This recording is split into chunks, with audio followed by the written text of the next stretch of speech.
Je suis arrivée pour le réveillon de Noël avec mes enfants, et mon père m'a regardé droit dans les yeux avant de lâcher froidement, « Tout était paisible jusqu'à ce que tu te pointes. » Mon fils de 7 ans, Léo, a baissé la tête sans dire un mot, alors j'ai embrassé ses cheveux et j'ai répondu calmement à mon père, « Dans ce cas, mon argent repart avec moi », et 5 minutes plus tard, il me suppliait de rester.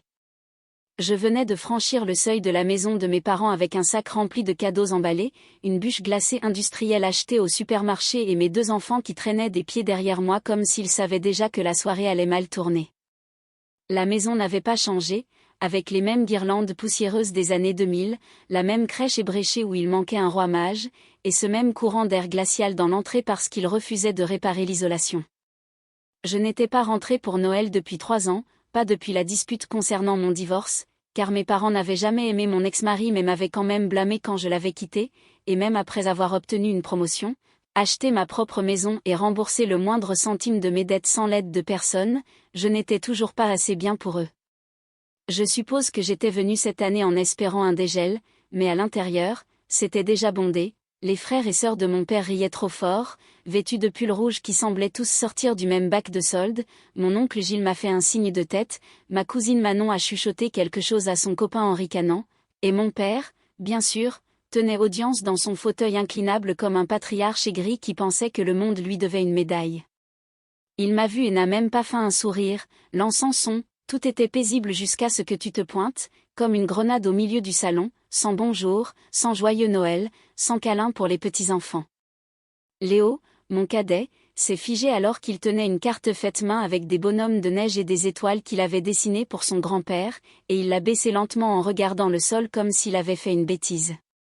Je me suis penchée, j'ai embrassé ses cheveux et j'ai dit assez fort pour que tout le monde entende, « Alors mon argent repart avec moi », et c'était comme si j'avais appuyé sur un interrupteur. Ma mère a laissé échapper un petit halètement derrière moi, Manon a arrêté de mâcher son chocolat, et mon père a fait une tête comme si on venait de lui annoncer qu'il avait perdu la maison au poker.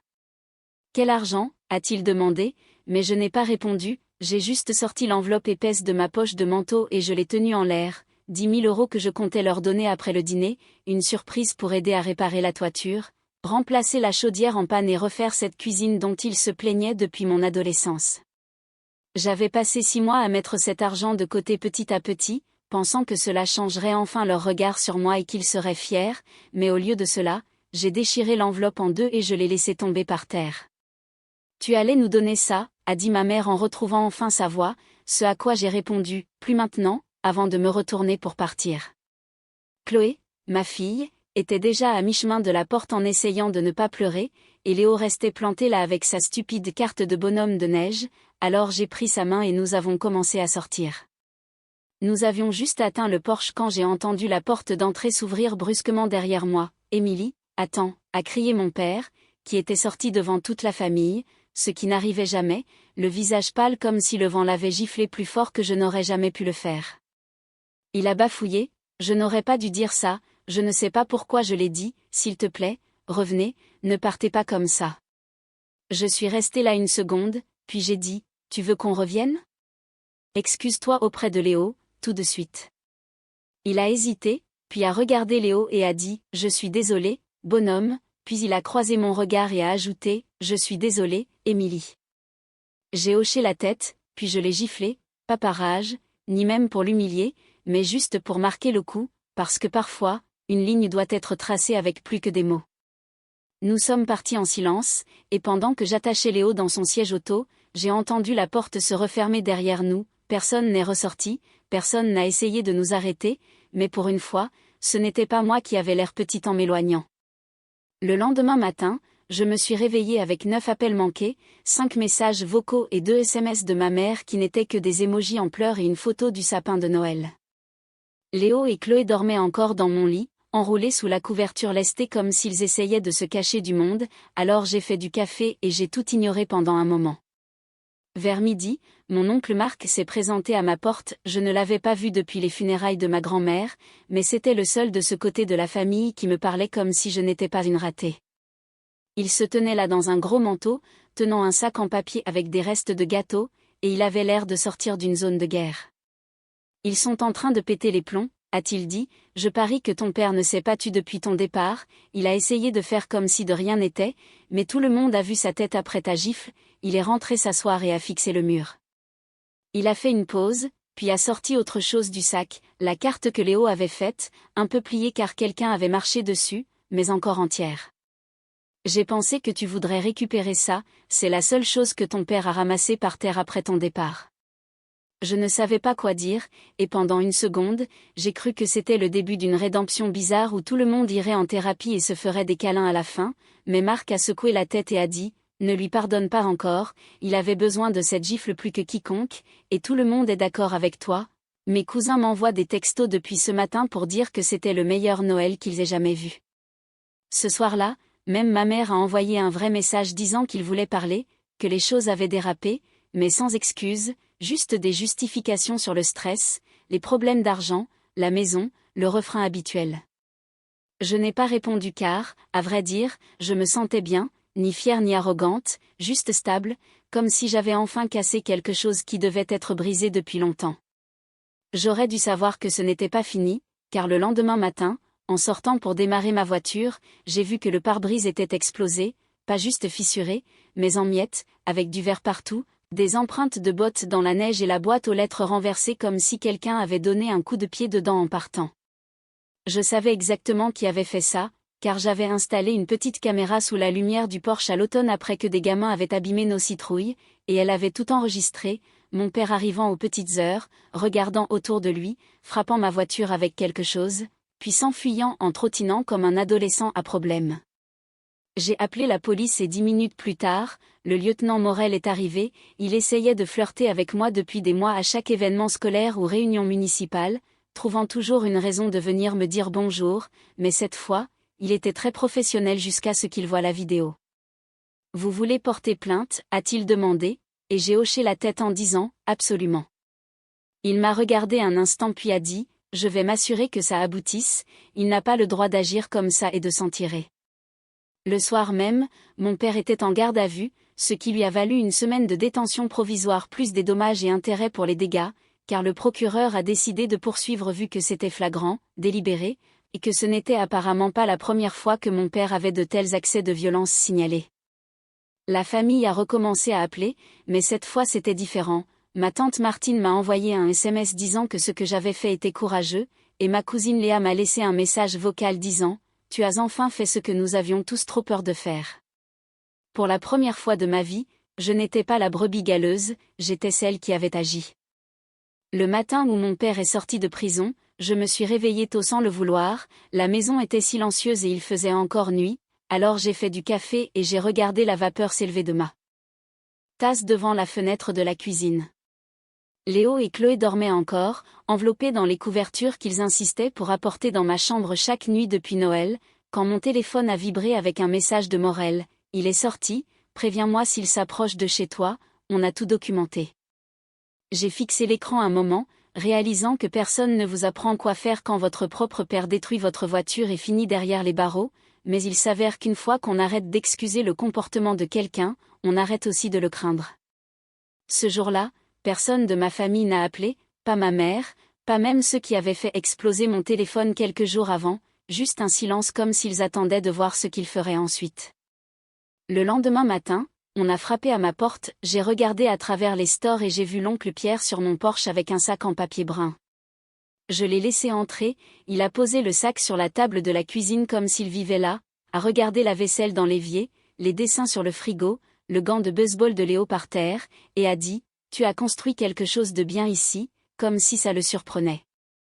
Il a ajouté « J'ai vu la vidéo, Émilie, ton père qui explose ton pare-brise comme ça, c'était dégoûtant, mais ce n'est pas une nouveauté pour moi », puis il m'a regardé droit dans les yeux et a dit ce que personne d'autre n'avait eu le courage de dire « On sait tous depuis des années qu'il dépasse les bornes, la façon dont il parle aux gens, dont il parle de toi, on a juste laissé passer, j'ai laissé passer et je n'aurais pas dû. » Il s'est assis et a conclu « Tu as bien fait de porter plainte, honnêtement, c'est la seule chose qui l'ait jamais touché. » J'ai réalisé à ce moment-là combien d'années j'avais passé à penser que j'étais le problème, que si j'étais juste un peu plus agréable ou reconnaissante, il me traiterait enfin comme si je comptais, mais le récit avait changé, je n'étais plus la déception, j'étais celle qui avait fait ce que personne d'autre n'osait faire.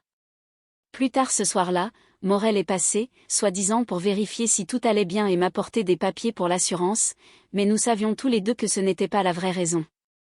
Il a regardé la lumière de mon Porsche, a demandé si elle était cassée, et a passé 20 minutes à la réparer avant d'accepter un soda. Avant de partir, il m'a dit quelque chose qui m'est resté: la plupart des gens passent leur vie à laisser leur famille s'en tirer avec des choses qu'ils n'accepteraient jamais d'un étranger. Tu as changé ça. 2 jours plus tard, une lettre est arrivée, pliée à la main, sans timbre, déposée par quelqu'un, dîner de famille, samedi à 18h, ton père veut parler, sans excuse ni explication, juste une convocation. Je n'avais pas confiance, mais une partie de moi avait besoin de savoir, alors j'ai appelé tante Sophie qui m'a dit: n'en dis pas plus, je viens avec toi. Quand nous sommes arrivés ce soir-là, la maison semblait plus sombre, les décorations de Noël étaient encore la messe éteinte, et ma mère a ouvert la porte comme si elle avait pleuré toute la journée. Mon père se tenait derrière elle, portant le même pull gris qu'il portait quand j'étais au lycée, comme s'il essayait d'emprunter quelque chose au passé. Nous sommes entrés, Sophie ne disait rien mais sa posture montrait clairement que ce ne serait pas un tête-à-tête, et mon père s'est raclé la gorge dans le silence de mort du salon pour dire simplement: j'avais tort. Pas de préambule, pas d'excuses bidons, il a regardé Léo qui s'accrochait à mon manteau et a dit: je t'ai fait peur, j'ai blessé ta maman, j'ai embarrassé cette famille et je suis désolé. Il m'a regardé ensuite: j'ai été en colère contre le monde pendant longtemps et j'ai fait de toi la cible de cette colère, je ne m'attends pas à ce que tu me pardonnes, mais j'avais besoin que tu m'entendes le dire, j'ai honte de moi. Ma mère a parlé ensuite, d'une petite voix: je l'ai laissé te traiter ainsi trop longtemps, je me suis convaincue que c'était juste sa nature, que c'était plus facile de ne pas faire de vagues, j'aurais dû te défendre, je suis désolée aussi. Chloé les observait attentivement, Léo s'est rapproché de moi, et je ne savais pas à quoi je m'attendais mais je ne m'attendais pas à me sentir si calme, alors j'ai hoché la tête et j'ai dit: je vous pardonne, et pour la première fois de ma vie, je le pensais vraiment, mais en regardant autour de la pièce, quelque chose en moi savait que ça ne durerait pas. Ce dîner de famille m'a hanté pendant quelques jours, non pas à cause de ce qui avait été dit, mais à cause de mon désir d'y croire. L'apologie semblait réelle, mais elle restait en moi comme une odeur trop douce et déplacée, alors j'ai essayé de l'accepter sans dire aux enfants que tout était magiquement réparé, mais je les ai laissés écrire des mots de remerciement pour les petits cadeaux que ma mère a envoyés quelques jours plus tard, un puzzle pour Léo, une écharpe pour Chloé. Cela semblait presque normal jusqu'à la 2e semaine de janvier. Je sortais du travail et je suis passée au supermarché avec Léo quand j'ai entendu quelqu'un dire mon nom au rayon fruits et légumes. C'était Martine, une femme qui me gardait quand j'étais petite, une sorte de petite cousine éloignée. Elle se tenait près des oranges avec une autre femme que je ne connaissais pas et m'a souri comme si nous étions de vieilles amies. Émilie, j'ai tout appris, quel gâchis, a-t-elle dit. J'ai fait un signe de tête sec pour continuer mon chemin, mais elle a ajouté: j'espère juste que ton père se remet de toute cette épreuve, je veux dire, 7 jours pour un pare-brise, tu dois être dévasté. Je me suis arrêtée net. Pardon, ai-je demandé. Elle a bafouillé: eh bien, je voulais juste dire que ta mère raconte qu'il va très mal, que toute l'affaire a pris des proportions démesurées et que tu as peut-être mal compris. Je l'ai regardé droit dans les yeux: est-ce qu'elle a aussi dit qu'il est venu chez moi avant l'aube pour exploser ma voiture comme un lâche? Martine a cligné des yeux, gênée: non, bien sûr que non, J'ai coupé court: merci de votre inquiétude, j'ai attrapé la main de Léo et nous sommes sortis sans rien acheter. Le lendemain matin, tante Sophie m'a appelé pour me dire qu'elle entendait des choses désagréables.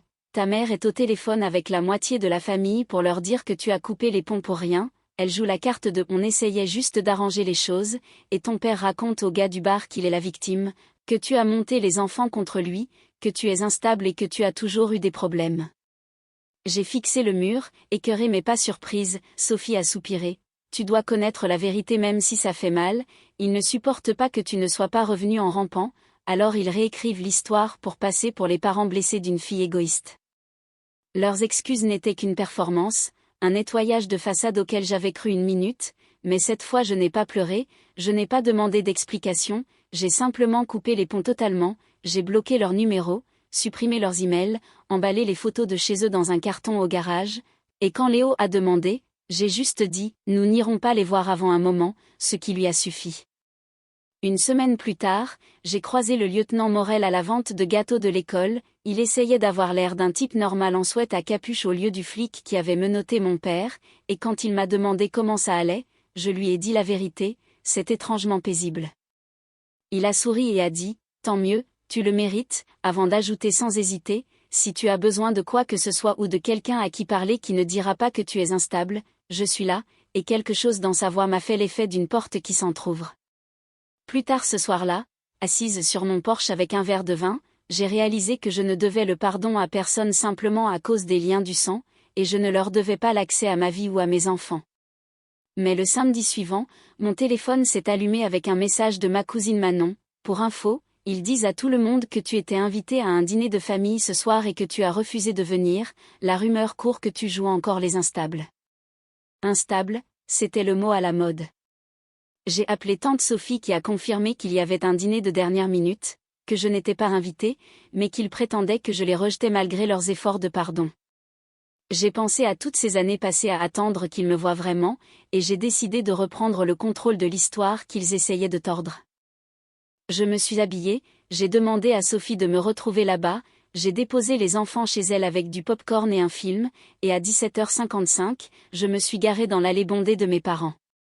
La maison était illuminée comme si rien ne s'était passé, je suis entrée directement et la conversation s'est arrêtée net quand la porte a claqué derrière moi. J'ai scanné la pièce. Mon père était à table dans une vieille chemise boutonnée, ma mère tenait un plateau de mimosa, oncle Pierre, Manon, 2 tantes et 3 cousins étaient là. Alors, c'est le dîner auquel j'ai apparemment refusé d'assister, ai-je lancé. Toutes les têtes se sont tournées, mon père s'est levé lentement, ma mère a commencé à parler mais j'ai levé la main, personne ne m'a invité, c'est la vérité, commençons par là. Mon père a tenté on supposait que tu ne viendrais pas vu les circonstances, mais je l'ai coupé. Vous avez supposé, puis vous avez dit aux gens que j'avais refusé. J'ai regardé Manon qui fuyait mon regard et j'ai continué. Je suis venue ici pour une seule raison, vous dire ça en face. Vous n'allez pas réécrire l'histoire, vous n'allez pas dire que je suis instable ou irrationnel. Tu as explosé ma voiture dans le noir comme un lâche, tu as humilié ton petit-fils à Noël, je t'ai pardonné, tu avais une chance, et tu l'as gâché parce que dès notre départ, tu as bavé, tu t'es posé en victime. Le silence était total, Sophie est entrée derrière moi les bras croisés, et j'ai ajouté, si l'un d'entre vous les croit encore après la vidéo, les aveux et la prison, c'est votre choix, mais vous n'aurez plus accès à moi ni à mes enfants. Avant de partir, j'ai lancé, excusez-vous devant tout le monde maintenant ou je pars pour toujours, et la prochaine fois que vous tordez la vérité, je publie la vidéo pour me protéger. Mon père, figé, a fini par dire d'une voix presque inaudible, j'ai menti. J'ai tout exagéré, j'ai fait croire qu'Émilie était le problème, elle ne l'était pas, j'avais juste honte. Ma mère a chuchoté, on est désolé, mais ça sonnait creux, comme des gens acculés. Je n'ai pas attendu le dessert ni les câlins, je suis sortie suivie de Sophie qui m'a dit dans la voiture, tu as géré ça mieux que je n'aurais pu, et j'ai répondu que je l'avais fait pour moi, pas pour eux. Ce soir-là, Morel m'a envoyé un texto, j'espère que la journée n'a pas été trop dure, toujours partante pour ce café. J'ai souri et répondu oui, et juste avant de dormir, Manon m'a envoyé une capture d'écran du groupe familial où mon père avait écrit « J'avais tort, et Émilie a eu raison de partir ». J'ai éteint mon téléphone sans répondre. 2 semaines ont passé sans nouvelles, le chat familial est devenu silencieux, mais je savais que ce n'était qu'un masque. Un mardi pluvieux, Sandrine, la reine des parents d'élèves, m'a coincée sur le parking de l'école avec un sourire trop sucré. Ta mère est passée à la bibliothèque hier, elle a dit qu'elle avait le cœur brisé que tu sois toujours fâché et que tu les aies laissés sans aide pour les travaux après les avoir fait espérer. J'ai cligné des yeux, choquée, et son sourire s'est effacé. Je suis rentrée chez moi, j'ai vérifié Facebook et j'ai trouvé un commentaire de ma mère sous le post d'une amie, certaines oublient ce que signifie être une fille, mais Dieu voit tout. J'ai ri, un rire amer, j'ai fait une capture d'écran et je me suis assise pour écrire une lettre finale. Chère maman et papa, il n'y aura pas de prochaine fois, vous avez perdu l'accès à moi et mes enfants au moment où votre orgueil a compté plus que notre confiance, ne me contactez plus. J'ai déposé la lettre dans leur boîte aux lettres sans timbre le soir même. Quelques jours plus tard, un dimanche matin, Sophie est arrivée avec une grande enveloppe contenant des impressions d'un groupe de discussion privée où mes parents me traitaient d'égoïste, de délirante et de cruelle, disant que j'utilisais les enfants pour les punir et que je n'avais jamais prévu de payer les travaux. C'est là que j'ai senti la rupture finale. J'ai appelé Morel pour connaître mes options contre le harcèlement et la diffamation, il a confirmé qu'ils avaient franchi la ligne et a proposé un avertissement officiel, mais j'ai dit, non, laisse-les parler. J'ai fait une dernière chose, j'ai posté sur Facebook une photo de moi et des enfants souriant avec la légende, parfois, la chose la plus saine à faire est d'arrêter de se justifier et de vivre heureux, puis j'ai bloqué tous les proches qui avaient pris leur parti, supprimé l'application et clos le chapitre. Une semaine plus tard, j'ai pris ce café avec Morel, qui s'est transformé en dîner, puis en quelque chose de plus, c'est paisible, honnête, et les enfants l'aiment bien. J'entends encore des rumeurs en ville, mais quand quelqu'un essaie d'en parler, je souris et je dis, nous ne nous parlons plus, et ça suffit, car j'ai enfin compris que couper les ponts ne ressemble pas toujours à une porte qui claque, parfois c'est juste choisir de ne plus jamais l'ouvrir.